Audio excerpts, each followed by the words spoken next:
Saludos. Bueno, ya habrán visto las noticias como el señor Mike Waltz, el que va a ser asesor de seguridad nacional de Trump, ya ha hablado de los planes de reunión de Putin y tanto Suiza como hace unos instantes el propio presidente serbio Vučić ya han ofrecido, digamos, la sede para ese encuentro cumbre entre Vladimir Putin y Donald Trump. Ciertamente vale la pena detenerse un poco a valorar qué es lo que cabe esperar de esto. Primero, digamos, el aura de misticismo que se cierne sobre digamos, esta pomposidad y arrogancia por parte de Estados Unidos a la hora de proponer un encuentro de esta índole. Sin duda se trata de ocultar lo que es una derrota, como ya hemos dicho aquí en varias ocasiones, una derrota aplastante en el campo de batalla, dentro de esa guerra convencional en Ucrania, en lo que respecta a Ucrania. Pero que, como ya hemos visto, tiene otras derivas en cuanto a ese componente de guerra cognitiva en última instancia, guerra asimétrica, guerra híbrida, guerra cognitiva en última instancia, en la cual Estados Unidos todavía juega sus bazas y espera poder imponerse. Sin embargo, insistimos, una vez que se hace este planteamiento, ¿qué es lo que va a responder Rusia? Si lo pensamos, lo único que realmente tendría sentido es que Putin respondiese algo así como se llevará a cabo el encuentro, pero se llevará a cabo el encuentro donde nosotros digamos y cuando nosotros digamos. Incluso más todavía, se llevará a cabo el encuentro una vez se cumpla esta condición y esa condición. Incluso así. Entonces, por ejemplo, uno de ustedes ha hecho una valoración que tiene su interés. Juan Pablo Soto Barrera ha dicho, ha propuesto un análisis que, según él dice, se apartaría de la distorsión de la dicotomía entre woke y anti-woke. Y fíjense lo que dice, ¿qué quiere proponerle Trump a Putin? Fíjense, ya el planteamiento que hace esta persona es de Trump como siendo, digamos, el ganador. Claro, venimos de esa dinámica hegemónica estadounidense y pareciera que es Trump, que es Estados Unidos quien haya ganado la guerra, cuando no es precisamente el caso.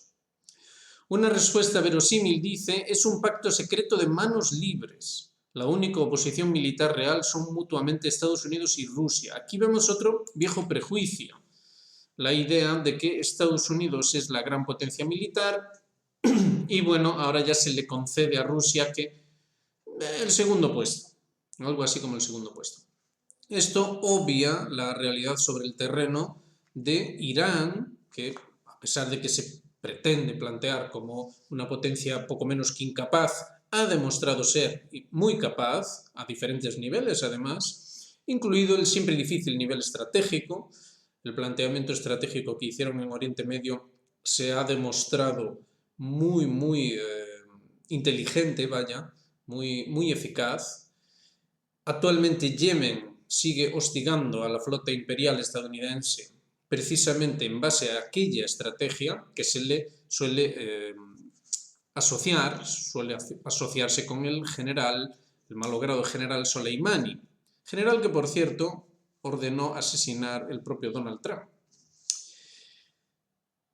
Nos olvidamos también de China, nos olvidamos de las capacidades militares de China y nos olvidamos también de que en realidad Rusia es la primera potencia militar. En ese sentido, fíjense que ha vuelto a haber polémica con respecto a la naturaleza del Oreshnik. Fue el propio Martyanov quien ha destacado que ahora se pretende todavía seguir con la historia de que el Oreshnik no sería más que una modificación de un viejo misil balístico ruso, cuando los propios rusos han dicho una y otra vez que en realidad se trata de un arma totalmente nueva. Es curioso cómo sigue pasando el tiempo y siguen sin mostrarse imágenes de qué es lo que pasó, dónde cayó el Oreshnik, en ese complejo Yuzhmat, donde, insistimos, no hay imágenes de los efectos de ese Oreshnik. Es llamativo como mínimo. Obviamente no es culpa precisamente de los rusos, pero los rusos digamos que tampoco han compartido imágenes de qué es lo que pasó allí. Desde luego los ucranianos no. Entonces, dentro de este contexto, fíjense que esta persona propone la cuestión de manos libres, es decir, una suerte de reparto según los baremos civilizatorios de Estados Unidos, es decir, la total falta de escrúpulos, la fuerza por la fuerza, el poder por el poder y ya está. Y sin embargo, Rusia, y eso se le ha criticado mucho a Putin, no ha ido por esa vía.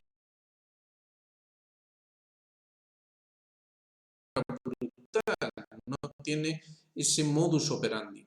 Es curioso también cómo se compartía, alguien nos compartía hace poco, un ex diplomático de Singapur hablando acerca de China y de cómo conciben la diplomacia, las relaciones internacionales de manera muy diferente a cómo la concibe Estados Unidos. Es decir, ellos no se plantean el dominio global como precisamente decía la vicesecretaria de Defensa Hicks, y que estuvimos comentando aquí en vídeos precedentes. Entonces, todo esto nos da una idea de cómo a la hora de valorar las cosas no estamos teniendo en cuenta la cuestión civilizatoria. No nos queda otra que insistir hasta que consigamos que esto se comprenda. Y entonces, por eso estamos siempre insistiendo en esta cuestión y lo enfocamos desde diferentes puntos de vista. Entonces, digamos que Rusia podría, de hecho, haber aplastado de manera brutal, absolutamente brutal, tanto a la Unión Europea, los países OTAN, como al propio Estados Unidos. Vale que eso hubiera sido al precio del riesgo de una guerra nuclear total. Pero las capacidades están ahí. Entonces, a la hora de eso de dejar las manos libres, veremos qué es lo que va a pasar, pero desde luego se va a interpretar así, se va a interpretar que el anexionismo estadounidense sobre Canadá, sobre Groenlandia, etcétera, se va a interpretar como que Rusia ha dado permiso, pero realmente no parece que eso sea así en absoluto. De hecho, insistimos, los rusos, otra cosa que se suele pasar por alto, no han modificado su posición diplomática desde que empezó la operación militar especial. De hecho, desde antes de eso que se calificó como no ultimátum, aquello que ocurrió en 2021, en diciembre de 2021, cuando Rusia presentaba precisamente a Estados Unidos una serie de exigencias de seguridad que los estadounidenses rechazaron. Y a raíz de eso acabó ocurriendo que Rusia lanzó la operación militar especial. Fíjense que también ha salido información acerca de Rumanía como que en realidad venció las elecciones presidenciales rumanas. Ha dicho claramente, con toda claridad, cómo Rumanía sería utilizada para una agresión sobre Rusia y cómo, efectivamente, esto es cierto, Rumanía alberga ahora mismo la base militar más grande de Europa, estadounidense. Ha habido manifestaciones hoy mismo en Bucarest en torno a esta problemática, es decir, manifestaciones que exigen, de hecho, la dimisión del actual presidente y que, digamos, se reconozca el resultado de las elecciones, que han sido anuladas, no lo olvidemos. Es decir, ganó un candidato que fue rápidamente calificado de prorruso y las elecciones fueron anuladas. Esto está ocurriendo mientras nos están machacando constantemente con que las elecciones venezolanas no sirven. Entonces, más allá de las filias o las fobias de carácter político, cabe preguntarse por qué demonios a veces unas elecciones valen y otras veces no. Porque la verdad es que nunca nos explican esto. ¿Por qué las elecciones venezolanas no sirvieron y, sin embargo, otras elecciones que sí son, digamos, favorables a los intereses estadounidenses sí que valen? Esto es algo que nunca nos explican. Entonces, a la hora de eso de manos libres, pues la verdad, esto no encaja en absoluto. Los rusos efectivamente exigen esas garantías que presentaron en su día en el no ultimátum, exigen esas garantías de seguridad y esto implica que la OTAN debe retirarse a las fronteras de 1997. Esto es tremendo e inaceptable y por eso de hecho estamos en la situación en la que estamos ahora. Por eso hemos llegado a este punto de tensión. Un punto de tensión en el que, insistimos, aquí ya lo dijimos con mucha antelación, nosotros entendemos que va a terminar con el colapso, la desaparición de la OTAN y, por tanto, de la Unión Europea. Eso es lo que, a nuestro juicio, dentro de nuestro análisis, debe ocurrir y además debe ocurrir pronto. ¿Cómo va esto a reorganizar o reestructurar el equilibrio de poder en el mundo? Bueno, en realidad Donald Trump ya lo está dejando muy claro.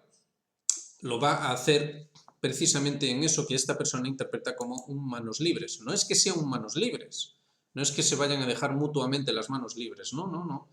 Es que en realidad simplemente se está reestructurando el equilibrio de poder en el mundo, nada más. Entonces, ¿quiere Rusia meterse en problemas con respecto a lo que ocurra en Canadá? Incluso en Groenlandia, es poco probable. Es poco probable que Rusia vaya a mover ficha en ese sentido. Rusia, desde luego, va a garantizar su victoria total en Ucrania, lo está haciendo. Fíjense que día a día ya no se le está dando importancia, es como que ya ha pasado de moda el tema, pero día a día los rusos siguen tomando territorio en Ucrania. Cada vez están más cerca de ocupar una nueva región, la región de Dnipropetrovsk. Están ya muy cerca. Esto obviamente serían problemas adicionales y ya saben que en este canal ya hemos dicho que nosotros creemos que los rusos acabarán llegando hasta el Dnieper, puesto que es una línea natural, una barrera divisoria natural que tiene toda la lógica que digamos acabe siendo, teniendo en cuenta la realidad militar, es decir, no hablamos de cuestiones políticas, sino estrictamente militares, digamos que es lo más lógico que acabe llegando hasta el Dnieper. Ya veremos qué es lo que pasa, pero las cosas van por ahí. Entonces, en ese sentido, los rusos van a garantizar sus intereses, o al menos van a tratar de hacerlo, y los estadounidenses los suyos. Y donde de verdad hay un punto de choque, que es lo que ahora estamos tratando de reinterpretar y colocar en su lugar, es en el Oriente Medio. Entonces, por eso ahora mismo se está hablando ya de Egipto, ya se está hablando de que algo debería ocurrir en Egipto. Un Egipto que, como saben, ya desde las primaveras lanzadas por los servicios secretos británicos a partir de 2011, con cambios de regímenes en, por ejemplo, Túnez o Egipto, un Egipto decimos que está bajo la influencia, no vamos a decir el control, pero desde luego bajo la influencia de la hermandad musulmana.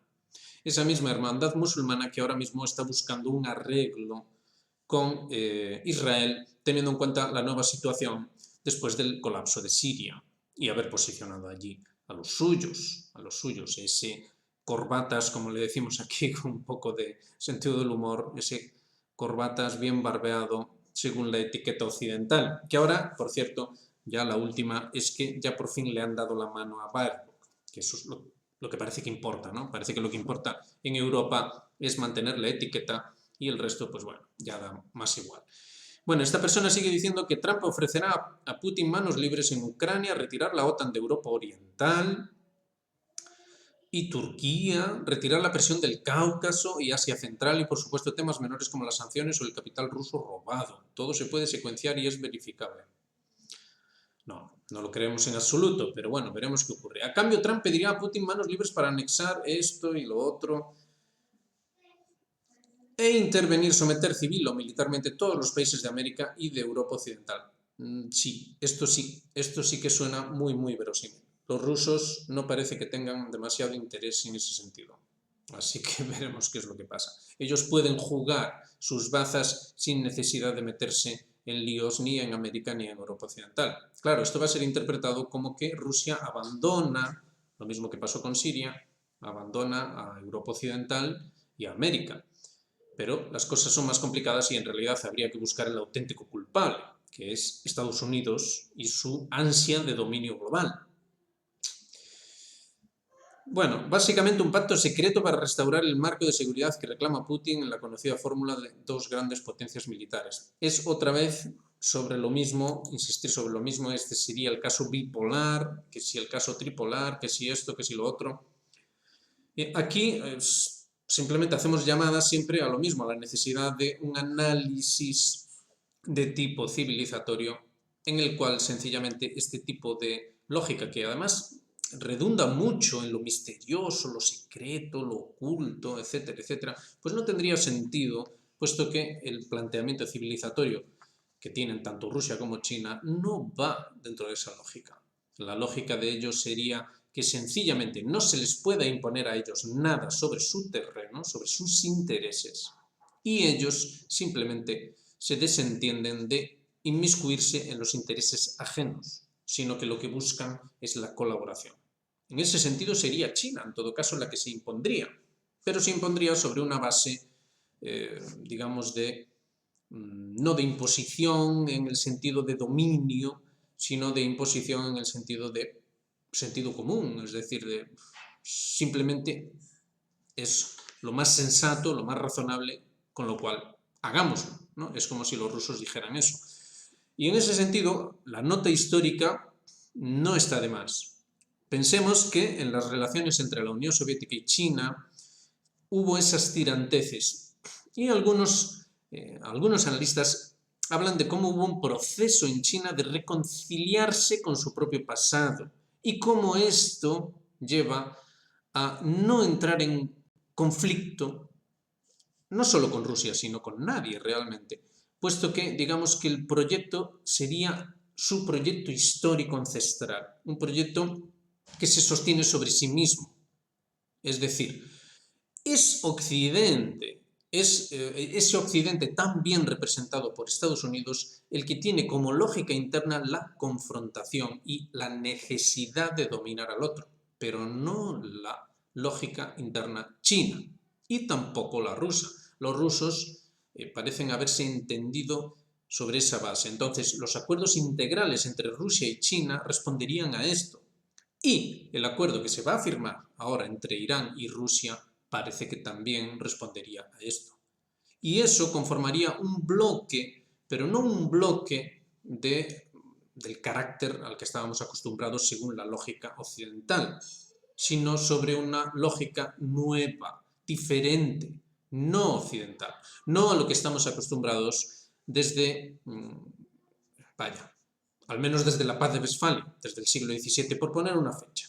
No sería eso, sino que sería una lógica de tipo tradicional, una lógica de convivencia. Esto se suele interpretar como ingenuo, como que pensar así es de tontos y todas estas cosas. Pero lo cierto es que los chinos no tienen ni un pelo de tontos. Los chinos han demostrado su fuerza sobre, insistimos, sus propias características inherentes. Y les ha ido bien, les ha funcionado muy bien. Así que alguien que preguntaba sobre qué es lo que está haciendo China, que se habla mucho de Occidente y no se habla de China. No, sí se habla de China, aquí hemos hablado mucho ya de China.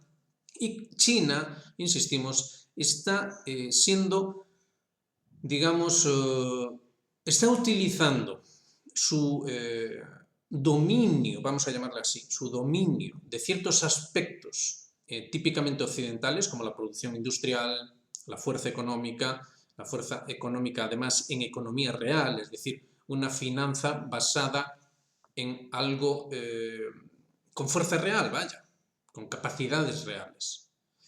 Ha utilizado esta fuerza para, digamos, fortalecerse en su propia lógica interna y no fortalecerse en esa lógica foránea, esa lógica occidental. Esto es algo, vamos, revolucionario, rompedor, que no se está teniendo en consideración, puesto que aquí en Occidente continuamos con la lógica, con esa lógica de que esto es ser tonto, es decir, es ser ingenuo, es ser tonto, entonces así te va a ir mal, entonces así te van a robar, te van a extorsionar, etcétera, etcétera. Desde luego que Occidente intenta esto, de hecho aquí lo estamos cubriendo siempre. Desde luego que Occidente intenta esto y lo va a seguir intentando, pero esta es la novedad, no puede hacerlo. Esta es la primera vez en la que tenemos a un Occidente, insistimos desde el siglo XVII, que tenemos a un Occidente que no puede imponer su modelo, su forma de pensar, su planteamiento. Entonces, China está, dentro de este conflicto, está teniendo un papel en realidad central. Pasa desapercibido, pero su papel está siendo absolutamente clave. Absolutamente clave. De hecho, le han reprochado y mucho que no le haya dado la espalda a Rusia, que básicamente han colaborado, digamos, con Rusia. Han hecho fuerza conjunta ante este desafío occidental total, además. Así que simplemente queríamos hacer referencia a esto porque se habla mucho, hay muchos comentarios acerca de este supuesto nuevo acuerdo sobre base bipolar, tripolar o como se le quiera llamar, digamos que vendría a ser lo mismo, es decir, aquí básicamente tendríamos un cambio más y que las cosas continuarían exactamente igual y entonces donde antes estaba Estados Unidos pues estará China pero será exactamente igual o estará Rusia pero será exactamente igual, todo es exactamente igual, es decir, todo se basa sobre ese dominio global, es decir, la capacidad de coacción que permita la extorsión. Bueno, pues esto no es así, no es lo que estamos viendo, no estamos viendo esto. Que por supuesto, el que tiene capacidades y el que no las tiene, no las tiene. Sí, eso desde luego, claro, eso es indiscutible. Pero no es esa la doctrina, por así decir, no es la doctrina civilizatoria, sino que aquí lo que tenemos es algo nuevo, algo que todavía se está formando, pero que es totalmente diferente de lo que estábamos acostumbrados.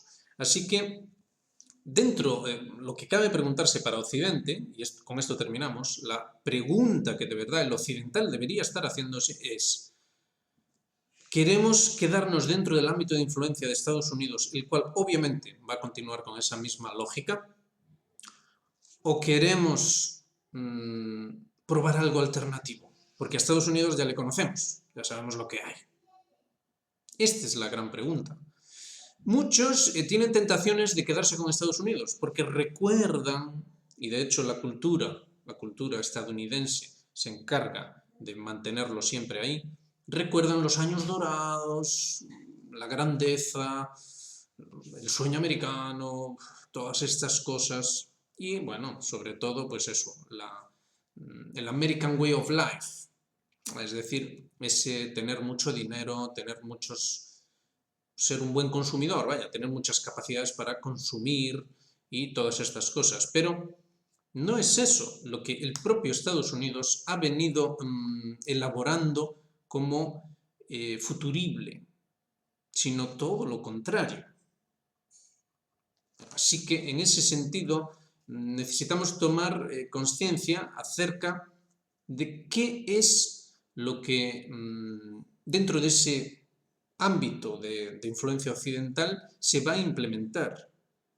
Ya lo sabemos, pero no va a cambiar en lo sucesivo porque aquí ya hemos visto cómo las estrategias son muy antiguas en realidad, son de hace décadas y no cambian, no hay nuevos estrategas, no hay nuevas doctrinas, sino que son las mismas de siempre. Donald Trump trabaja sobre las viejas doctrinas de siempre. Se ha adaptado a lo que habían dejado estipulado los viejos estrategas de los años 60. Esto es una realidad. Entonces estamos sobre una base de necesidad de reducir la población, una base de dejar a un lado el modelo consumista para pasar a un modelo resiliente, sostenible, etcétera, etcétera, según la terminología que habíamos tenido hasta ahora, pero que en la nueva terminología que va a venir no va a ser diferente, va a ser exactamente lo mismo con otra apariencia, otra pátina de apariencia, y en realidad va a recalar sobre un corpus simbólico nuevo de carácter contratradicional, pero que va a ser exactamente igual. Con lo cual el debate estaría en si se quiere continuar en el ámbito occidental o si se quiere probar la alternativa. Y probar la alternativa no es someterse a lo mismo solo que son chinos o lo mismo solo que son rusos, no. La cuestión es que sea alternativo realmente. Y en ese sentido, entonces, necesitamos analizar las propuestas chinas, las propuestas rusas, y necesitamos un debate de carácter auténticamente diplomático con esos estrategas, etc. Mucho trabajo intelectual es lo que hace falta. Así que nada, queríamos llamar la atención sobre esto porque entendemos que es uno de esos muchos huecos que era necesario, bueno, ir cerrando para que la cuestión se vea de forma más clara y coherente, es decir, más sólida, digamos. Así que nada, lo dejamos ahí. Ya saben, hagan me gusta, suscríbanse, activen notificaciones y háganse miembros de Geopolítica Actual. Nos vemos en la próxima. Un saludo muy grande y pasen buen domingo.